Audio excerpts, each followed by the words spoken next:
menginginkan agar dia dikubur dengan marmer yang berasal dari tanah leluhurnya Liguria di Italia, dan kemudian dimakamkan di bawah seperti makam biasa saja, dan dia tidak mau banyak dekorasi yang terlalu banyak, dan dia mau memperlihatkan kesederhanaan itu juga sampai di kuburnya. Dia sudah memikirkan itu, dan dari informasi yang saya dapatkan juga bahwa memang sudah diurus. Ada yang membiayai, orang tidak kita kenal, membiayai untuk pengurusan pembuatan kuburnya beliau. Dan peti jenazahnya juga yang tadi kita lihat itu peti jenazah dari kayu ya, sesuai yang ia inginkan juga. Peti dari jenazah dari kayu hanya biasanya 3 lapis ya, tapi sekarang ini hanya biasa 1 lapis saja, dilapisi dengan seng itu, dan ini juga memperlihatkan betapa dia sangat mencintai kesederhanaan. Dan itu yang diaminkan oleh semua umat Katolik seluruh dunia. Terlihat kita juga mundur lagi ke September 2024 ketika ke Indonesia. Betul. Membuka kacanya ketika di mobil, kemudian ya Smiling Pope bukan hanya julukan, tapi kita semua bisa merasakan itu. Dan perdamaian juga bisa kita rasakan seiring dengan arti keberanian dari seorang Paus Fransiskus ya. Betul sekali. Dan di Indonesia tentunya masyarakat Indonesia punya kesan yang sampai sekarang masih berbekas dan dihidupi, dirasakan saya rasa, atas kehangatan yang kita terima dari seorang paus yang kepala negara, tetapi juga dia mengatakan bahwa paus yang wafat itu adalah murid Tuhan, bukan pemimpin negara. Oleh karena itu juga itu disampaikan dalam bentuk kesederhananya.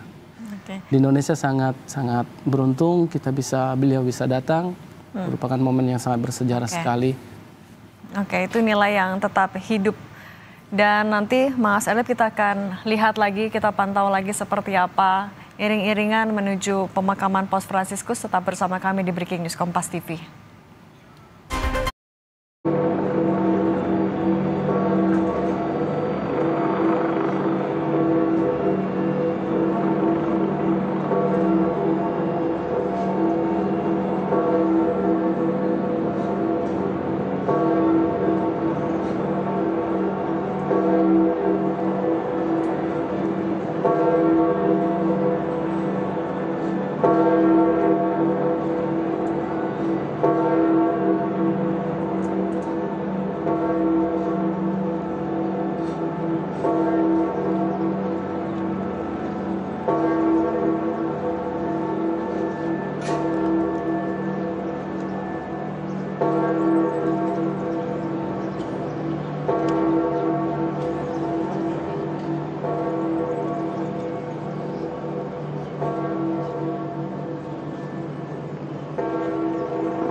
Artinya per hari ini juga sudah dimulai dengan masa berkabung ya? Hari ini, dari hari ini sudah dimulai dengan Novendiale, yaitu masa 9 hari setelah pemakaman. Periode ini akan diadakan misa harian di Basilika Santo Petrus untuk mengenang Paus dan mendoakan jiwanya. Termasuk juga dari Keuskupan Agung Jakarta juga memberikan arahan yang juga sama. Nah, selama 9 hari ini tadi selain misa, apalagi yang bisa dilakukan umat Katolik juga untuk menyampaikan doanya?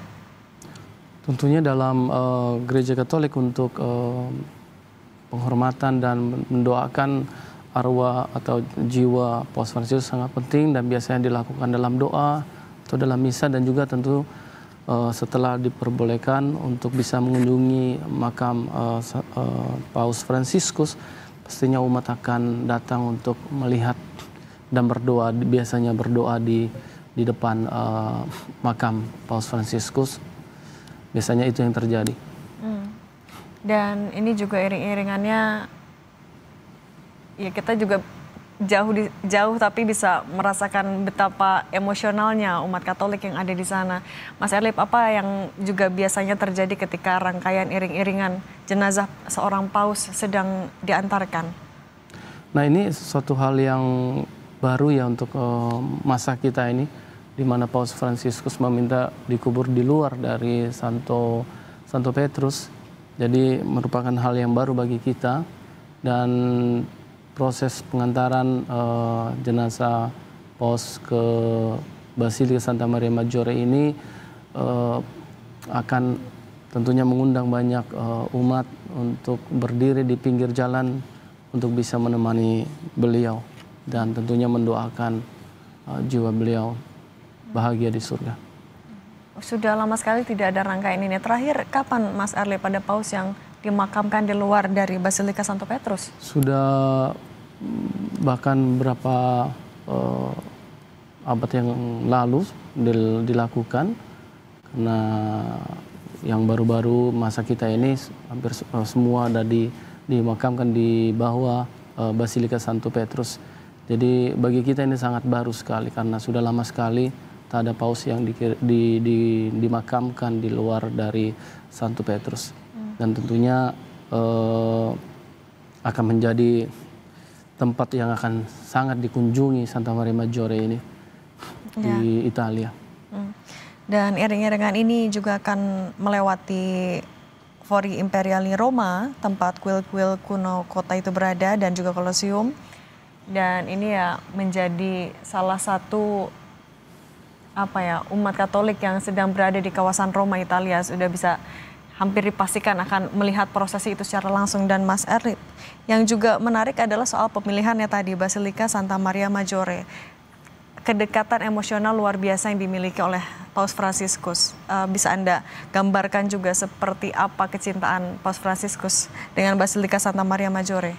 Kecintaan beliau pada Basilika Santa Maria Maggiore ini karena keberadaan dari ikon Bunda Maria dengan Bayi Yesus, atau dikenal dengan ikon Salus Populi Romani, di mana beliau meminta doa melalui perjalanan apostoliknya keluar bisa berjalan dengan baik. Itu disampaikan melalui Bunda Maria, sosok ibu bagi dia, saya rasa, yang bisa mendoakan beliau dalam setiap aktivitasnya, kegiatannya di luar dari Vatikan. Dan tentunya informasi yang juga saya dapatkan itu bahwa makamnya dia itu berada dekat dengan altar Santo Fransiskus. Ada altar yang didedikasikan untuk Santo Fransiskus dan dia akan berada di sana juga. sepertinya semuanya sudah dia pikirkan dengan sangat baik.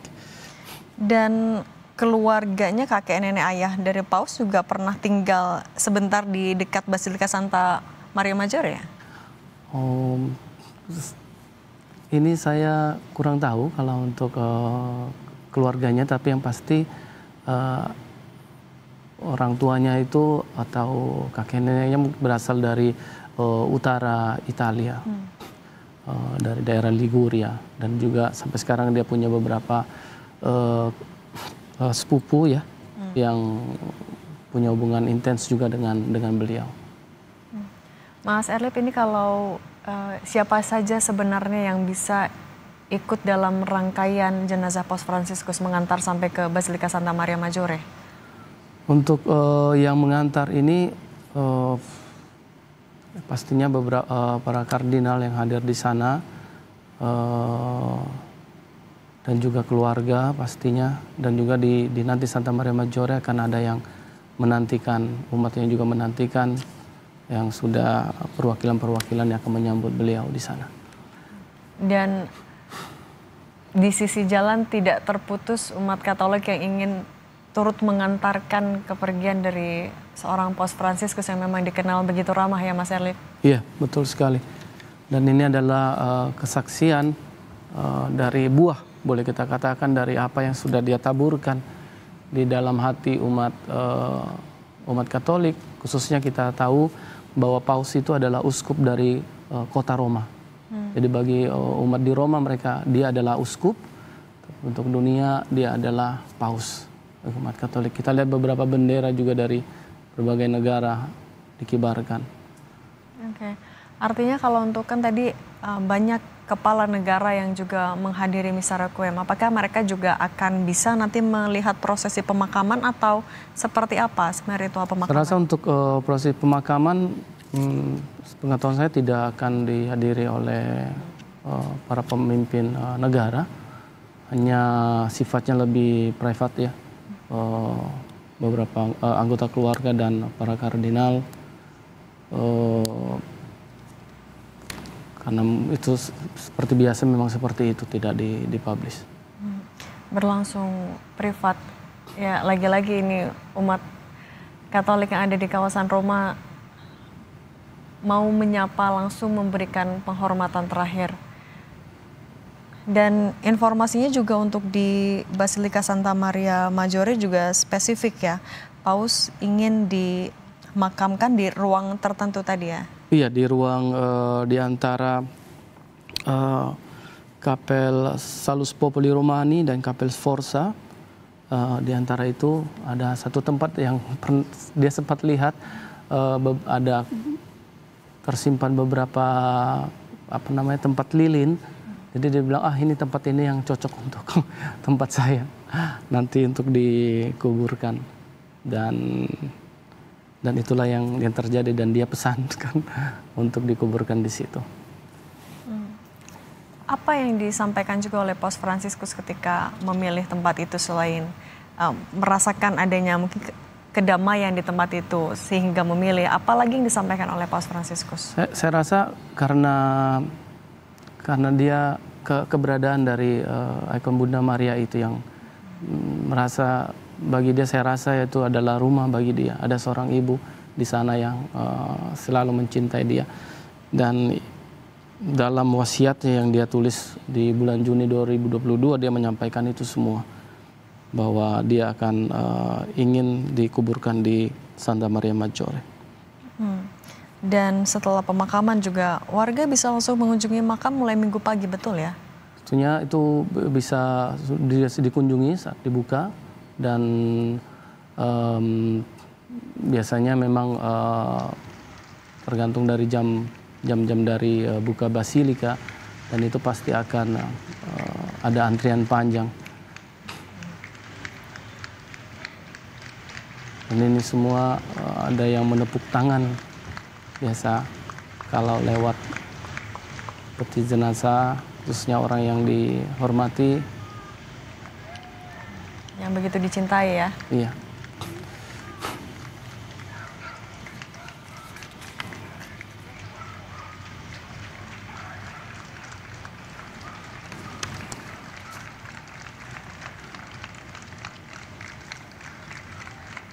Saya rasa sebagian dari umat yang ada di jalan ini yang tidak bisa masuk ke wilayah Santo Petrus untuk upacara pemakaman. Karena penuh pasti. Tidak tertampung. Tidak tertampung. Dengan banyaknya umat Katolik. Dan mereka udah menunggu. Ini sudah setengah perjalanan atau masih jauh kalau kita lihat dari rutenya, Mas Erlip? Ini saya kurang tahu posisinya sudah di mana. Tapi kalau kita tadi melihat perkiraan waktu ya dengan jarak 5,5 sampai 6 km, tadi berangkat sekitar 17:15 kurang lebih dari Basilika Santo Petrus menuju ke Basilika Santa Maria Maggiore. Ya.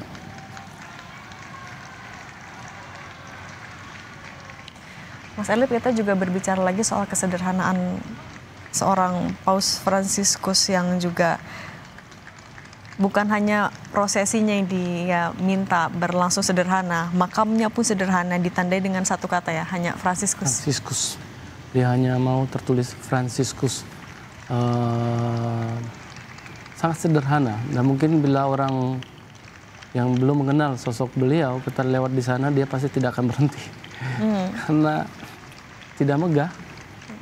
Hanya tulisan di bawah, saya lihat itu di bawah, Fransiskus, dan salib paus yang selalu dibawa. Mungkin orang tidak akan langsung tertarik. Nggak sadar ya? Sadar bahwa itu adalah tempat dari paus, seorang paus gitu loh.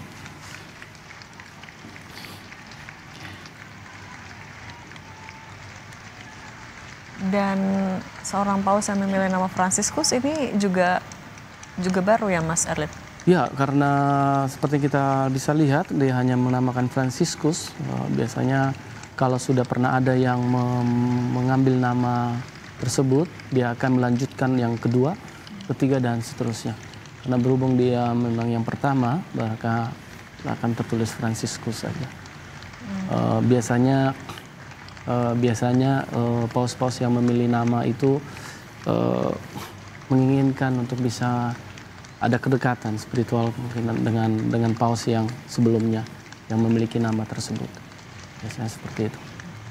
Dan pemilihan nama Paus Fransiskus ini juga akhirnya betul-betul bahkan dirasakan ya tadi sebagai santo pelindung orang miskin. Kalau dari Mas Erlip, apa yang bisa Anda ceritakan soal pemilihan nama Paus Fransiskus itu, kemudian bagaimana kiprahnya, bagaimana ia menjalankan nilai-nilai ataupun juga arti dari nama Fransiskus? Pemilihan Paus Fransiskus ini sebenarnya tidak ada yang menduga, karena seperti biasa kita terbiasa dengan setelah paus meninggal akan ada keluar beberapa tokoh-tokoh yang disebutkan. Tapi ketika dia terpilih tidak ada yang menduga bahwa dia akan menjadi paus. Dia berasal dari tempat yang jauh dan dalam kehidupannya pun di Argentina dia sudah menjalani hidup yang sangat sederhana. Dia menggunakan kendaraan umum sendiri, tidak kehidupan sejalan dan hidup dengan para imamnya dia bersama-sama. Dan itu yang dia bawa sampai ketika dia menjadi paus. Dia tidak tinggal di istana, tapi dia mau di Santa Marta, tempat di mana dia bisa bertemu dengan para kardinal dan orang-orang yang dengan lebih gampang bisa berkomunikasi dengan mereka. Dan tentunya pilihan nama Santo Fransiskus adalah bisa dijadikan acuan bagi beliau bagaimana dia akan membawa mengemban tugas sebagai seorang pemimpin gereja. Paus Fransiskus ini berarti pada konklav pada 2013.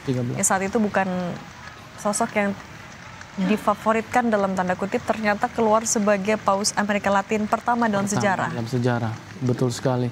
Dan ya seperti saya katakan tadi, tidak ada yang menduga, makanya selalu konklav itu menjadi bagi umat Katolik menjadi suatu karya Roh Kudus yang mengerahkan para bapak-bapak kardinal untuk memimpin penerus Petrus. Bisa kita katakan penerus Petrus bukan penerus paus sebelumnya, tetapi penerus Petrus. Kita berada sekarang di Altare della Patria, di Piazza Venezia ini dekat Colosseum. Sebentar lagi dia akan melewati, ya benar, melewati Colosseum, Forum Imperiale. Ini artinya kalau jarak dengan Basilika Santa Maria Maggiore masih jauh atau sudah mulai dekat? Kemungkinan besar sudah dekat ini. Dan pengamanan iring-iringan ini biasanya di seberapa ketat sih Mas Erlip? Sebenarnya seperti biasa Pak Paus itu menginginkan orang di sekitarnya. Jadi saya rasa pengalamannya ya seperti biasa standar. Memang untuk misa dengan kehadiran dengan para pemimpin negara pasti ada protokol tertentu ya. Tapi di sini coba lihat umat sangat rapi, teratur, menantikan beliau lewat di hadapan mereka. Lagi-lagi membawa kita ke memori September di Indonesia ya. Begitu dekat sekali jaraknya dengan kaca yang terbuka. Ini juga kurang lebih sama ya. Jarak yang tidak jauh antara sisi para umat Katolik dengan mobil. Iya, dan semua bertepuk tangan. Dan ini ciri khas di sana, di Italia. Ketika seorang dibawa ke tempat pemakaman, itu akan ditepuk tangan. Seperti itu. Kita berada di sekitar wilayah ini Colosseum. Sudah ramai yang menunggu. Ini daerah dulunya di sini adalah istana Kekaisaran Romawi. Oke, ini sudah sampai di Colosseum ini. Jadi ya, tiba di Colosseum. Ini masuk menjadi rute ya menuju Basilika Santa Maria Maggiore. Dan tadi perkiraannya artinya sudah dekat ya? Sudah dekat, seharusnya sudah dekat. Kita tidak tahu apakah nanti akan ada langsung proses pemakamannya langsung. Tapi yang pasti tadi sudah banyak juga umat yang menunggu menyambut ya Mas di Basilika. Di Basilika pasti sudah ada banyak umat yang menantikan beliau. Artinya prosesinya juga Mas Erlip ketika tiba, apalagi rangkaiannya sebenarnya? Nah, seperti saya katakan tadi bahwa ini adalah sesuatu yang baru ya bagi kita. Jadi sebelum-sebelumnya kita tidak pernah melihatnya. Saya rasa akan ada doa, biasanya akan ada doa sebelum petinya masuk dalam kuburan. Basilika Santa Maria Maggiore ini memang menjadi tempat yang selalu disinggahi oleh Paus Fransiskus sebelum dan setelah melakukan perjalanan dinas. Ia akan berdoa di sana, dan berdoa ini memang menjadi salah satu pernyataan pertama ketika Paus Fransiskus juga tepat menjadi paus ya, minta doa. Beliau sebelum memberkati umat pada saat setelah diumumkan, dia meminta umat untuk berdoa bersama-sama untuk dia. Ini memperlihatkan bagaimana seorang pemimpin itu adalah juga orang biasa yang butuh doa dari orang-orang di sekitarnya. Dan ini juga adalah bentuk juga kerendahan hati beliau. Dan setelah berdoa bersama, baru beliau memberkati umat yang hadir pada saat itu. Ini Colosseum ya? Iya.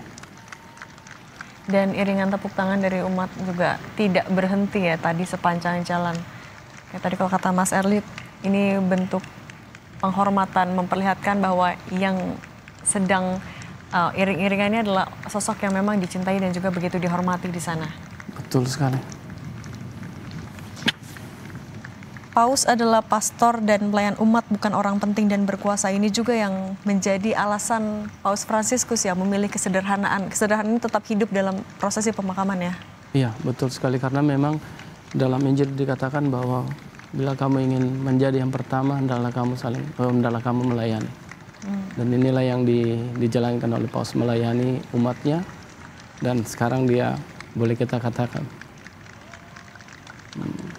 yang pertama di hati kita saat ini. Keramahan, kehangatan yang ditabur ya selama hidup seorang Paus Fransiskus inilah yang akhirnya dituai, terlihat sekali, terasa bahkan sampai ke sini betapa luar biasanya cinta dari umat Katolik di Roma ya, saat ini sedang berada di Roma. Betul sekali. Dan ini tidak akan terputus sampai kita sampai di Basilika Santa Maria Maggiore. Dan sepertinya mobilnya ini ada juga mobil yang di Asia, waktu dia datang ke Asia. Mirip. Tadi juga sempat disinggung ya soal 47 perjalanan apostolik dari seorang Paus Fransiskus, dan yang salah satu yang paling diingat adalah yang ke Irak. Itu kan lagi-lagi menunjukkan keberanian dari seorang Paus Fransiskus ya. Keberanian beliau tidak takut, karena dia tahu bahwa di tempat yang akan dia kunjungi itu ada yang membutuhkan kehadiran dia. Sebenarnya tidak hanya di Irak, tetapi juga di Afrika Tengah. Ketika beliau datang ke sana, dia bahkan mengunjungi tempat yang seharusnya tidak dia kunjungi karena di informasinya bahwa itu sangat berbahaya, tetapi dia ingin ke sana. Ini juga memperlihatkan bagaimana dia mengatakan, ketika saya melihat orang sebagai sesuatu yang membahayakan, musuh, maka tidak akan terjalin yang nama persaudaraan itu. Tidak akan bisa dimulai ketika kita mulai memikirkan, berpikir seperti itu. Nah, inilah yang dia pegang selalu, bahwa memang ketika saya bersahabat, ketika saya mengenal orang, nah itu akan menjadi bagi saya berikan jaminan bahwa akan ada kehidupan yang lebih baik. Dan poin ini juga yang menjadi lagi-lagi salah satu pernyataan terakhirnya ketika melakukan pemberkatan Paskah ya. Sebelum meninggal ia juga lagi-lagi menekankan soal perdamaian, mengedepankan dialog, dan ini memang yang semasa hidupnya selalu ditekankan ya, Mas Erlif. Selalu dia tekankan, dan bahkan seperti kata Mbak tadi, di pesan Paskahnya itu dia malah membuat daftar, boleh kita katakan, dari negara-negara yang sedang berperang.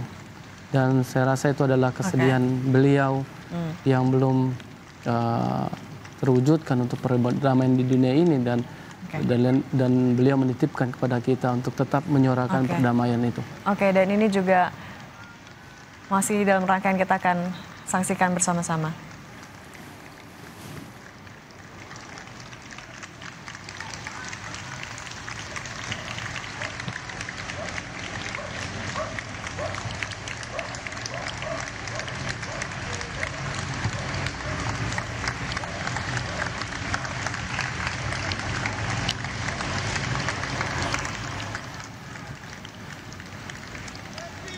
Dan selamat beribadah sholat maghrib juga untuk warga Jakarta dan sekitarnya.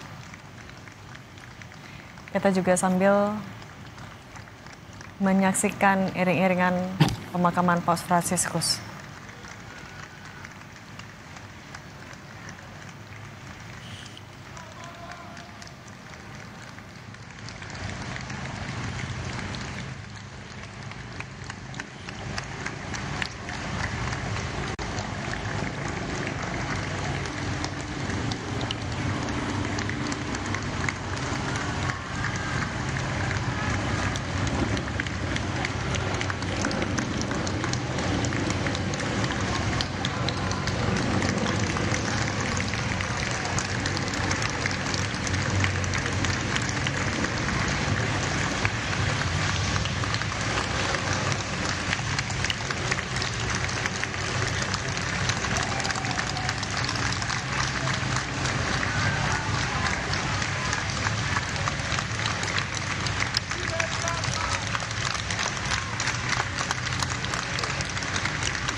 Ini jenazah Paus Fransiskus akhirnya tiba di Basilika Santa Maria Maggiore ya Mas Erlip ya? Betul sekali, sudah tiba di sana dan sudah dinantikan oleh umat dan perwakilan, dan nanti akan segera dikuburkan, tetapi secara tertutup, yang dipimpin nanti oleh Kardinal Farel. Dan seperti sudah kita sampaikan tadi itu, ada beberapa sahabat dari Paus Fransiskus yang menantikan beliau di sana. Dan setelah nanti penguburan, berarti hari Minggu, informasi yang dapat hari Minggu sudah boleh dikunjungi. Sudah mulai bisa dikunjungi. Mas Erlip, ini memang pemakaman akan dilakukan secara tertutup. Tapi siapa saja selain dari keluarga, kerabat terdekat, siapa saja yang juga akan bisa mengikuti langsung prosesi pemakaman di dalam Basilika Santa Maria Maggiore ini, Mas? Ya, pasti umat tidak bisa hadir di sana. Mereka akan melihat setelah kuburan ditutup, dan berarti hanya keluarga dan beberapa pejabat dari gereja yang akan hadir di sana. Dan ini peti jenazah dari Paus Fransiskus sedang diangkat secara perlahan juga ya untuk masuk ke dalam Basilika Santa Maria Maggiore.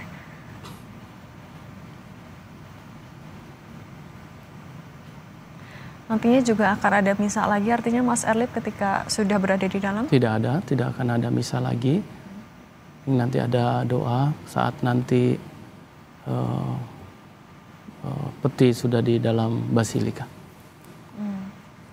Dan yang kita lihat ini adalah ya tadi peti jenazah yang sederhana sesuai dengan wasiat dari Paus Fransiskus ya Mas? Betul sekali. Dan akan siap diangkat.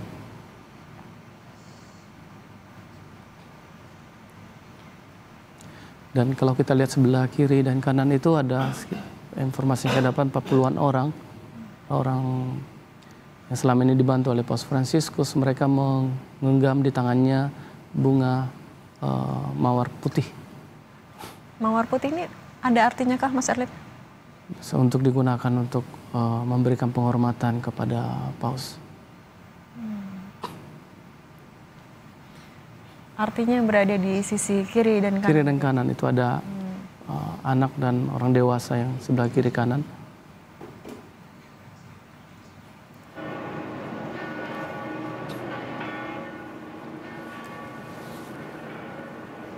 Ini suasana di dalam Basilika, di dalam Basilika Santa Maria Maggiore. Kalau tidak salah dia akan ada di sebelah kiri dari Basilika, ya, kapel yang sebelah kiri. Basilika Santa Maria Maggiore ini jadi gereja Basilika yang selalu disinggahi oleh Paus Fransiskus, jadi tempat Paus Fransiskus berdoa sebelum dan setelah melakukan perjalanan dinas. Informasinya dari catatan kami terakhir beribadah di gereja tersebut pada 12 April dalam rangka menyambut Paskah.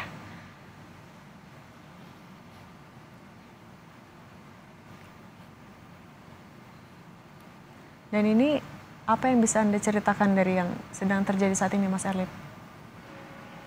Seperti sedang menunggu untuk bisa masuk ke dalam, para kardinal dan umat lain masih bertepuk tangan. Dan kita lihat ini wajah seorang anak yang ada di samping. Ada para pengungsi juga yang hadir, yang dia bawa dari Lesbos.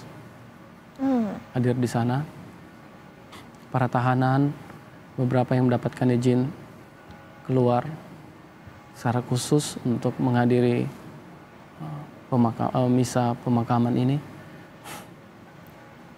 Dan ya tadi tahanan yang sudah diberikan izin khusus, memang ini adalah orang-orang yang kerap memang biasa ada di pemakaman seorang paus, atau ini khusus sekali Paus Fransiskus? Tidak, ini yang pertama kali terjadi, misalnya di mana memang dipersiapkan mereka untuk menyambut, karena mereka adalah seperti saya katakan tadi adalah sahabat dari beliau. Oke.